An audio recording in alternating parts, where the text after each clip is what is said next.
So here is our little fail safe. It is just a MIDI controller. It talks to the soundboard, and the soundboard talks to the computer, and the computer talks to this little thing. They can all work independently, and we'll go through it. First, as far as connection goes, all you have to do, the power button is back here. All you have to do is power it up, and it should connect automatically. These are plugged in where they're supposed to be. If you need to unplug or replug them in, it's simple. The MIDI it goes from out to in and in to out. Just make sure that the outs are not the same color and the ins are not the same color. And there's only one place it can plug in the back of this machine and also in the back of the soundboard. As far as making sure connections are happening, on the computer, if you go to Setup, then MIDI Control, this X Touch over MIDI is what you want to see. That makes everything talk the way it's supposed to. And on the on the remote itself, if you go to Setup, then Remote, here on the right side, you'll see X Touch over MIDI needs to be lit up. So that's how you can see things from there. Over here, you have several different channels, and I know it's kind of hard to see there, but you have basically your 8 channels and then your master over here, or your main. If I raise my main here, it's going to raise my main there. I can't really pan out as much, but you can see I'm moving the control with my left hand, and everything is talking to each other that way. So if, for example, this were to not work, then you can still manipulate it here. Let's see if I can make this happen. Yep, there you go. You can barely see it, but there you go.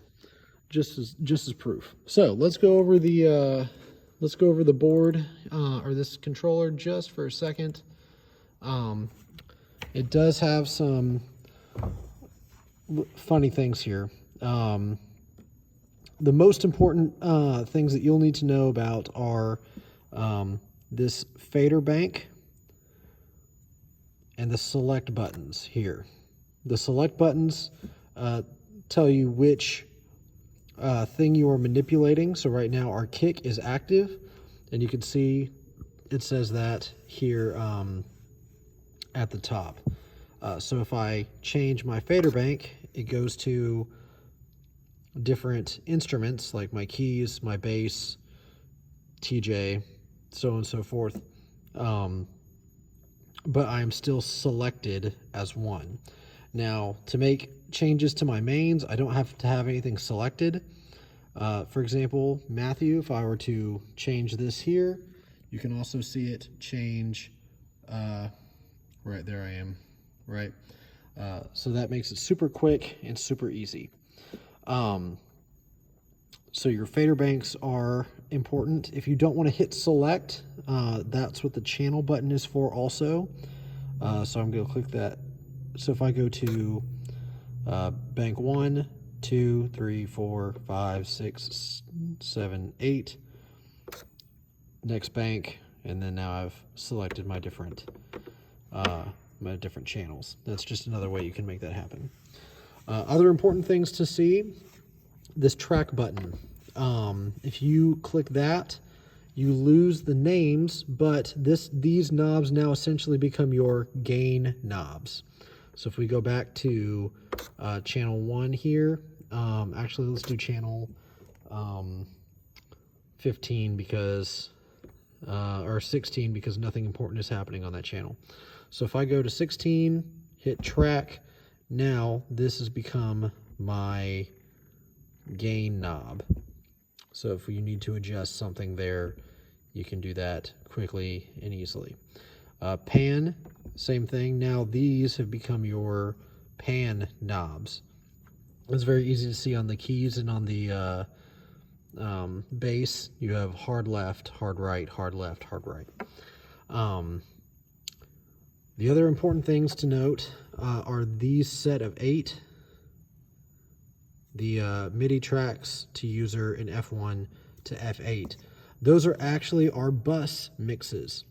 So if I click MIDI 1, that becomes, I'm selected bus 15, or sorry, channel 15, but I'm on bus 1. And now if I do this, it actually changes the amount of what I'm sending to like the stream mix.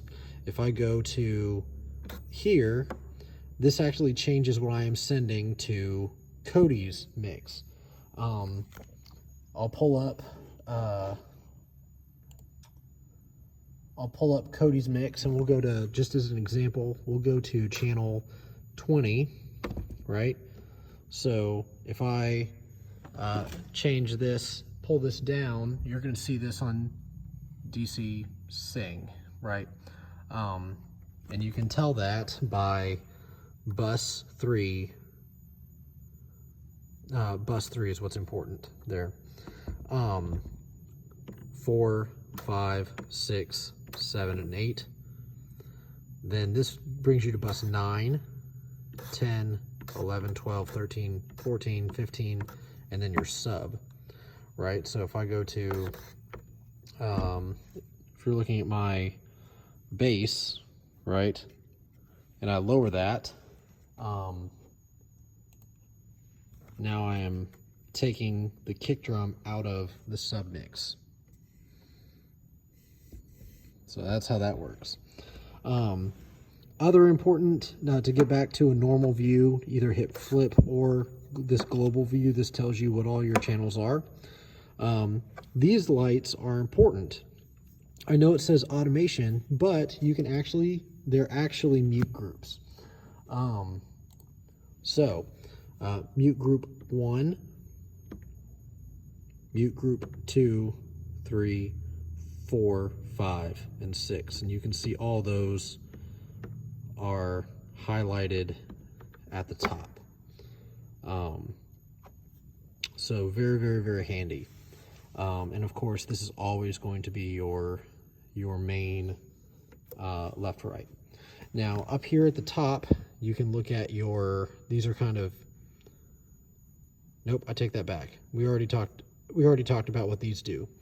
To get to other parts of your board, because these are your bus sends, go to your fader bank, and you're gonna click that several times till you get to your main left and right and your left and right. So here, those are that's my left right send. You can see they're moving together, and that is my middle, center, main, whatever you want to call it. Fader bank back to my DCA here for my drums, down, back up, and that changes, all changes on the computer at the same time. So that's a quick overview. Again, this is here as a fail-safe, unless you just want to use this thing. I still like using iPads and the computer a lot better, but after last week, not knowing why the network failed us, I like having something pretty small and fairly easy to navigate. At the very least, this unmutes your stuff and gives you control over the individual sliders and your main. It can do a lot of other stuff, but that's what's important. So anyway, if you want more information, this is the X Touch, but we went over pretty much everything that's important, and hope you guys have a great weekend. All right, bye.